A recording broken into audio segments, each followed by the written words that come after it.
So get ready with me as your 1/4 nga gwapa nga teacher nga makuha sang motor. To paniayahan ang nahimuya sa kabuhi iya or amo ning pinakasala iya nga ginhimo. Nagginalak pala ko asang motor pero hindi ka bala mag-drive. After a long time ago, so ari na ko de.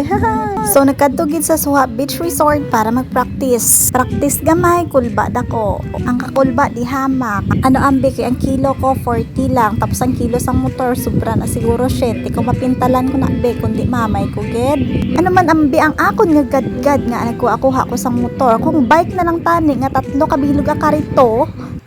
Tani hindi pa ni amo ni ang kakulba ko. Tanan nga mga kalangara sa kalangitan na pang-mention ko na. Pero by the way guys, sorry kita dako gid akon nga pagpangayo sang pasensya sa inyo kung nagkuha ko sang motor nga wala ko nagpahibalo sa inyo. Mahambal ka hala si Bimbim nagkuha sang motor tapos ang naghinyo ko nga mautang sa iya hambal ya wala gid sa kwarta. Hoy, kapang booking ka, bad ka, hindi na pwede.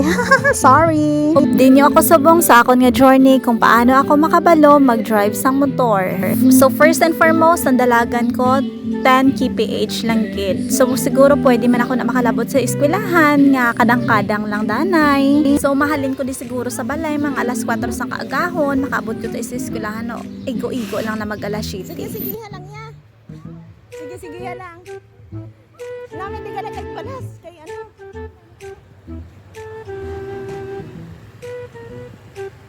Hi kanami sang akon nga mentor agi napasali gid akon buot. Hindi ilog sa kilala ko nga before ya ko tudloan mainaway pa kami danay damo pa nga mga istorya mabatian mo antes ya katudloan.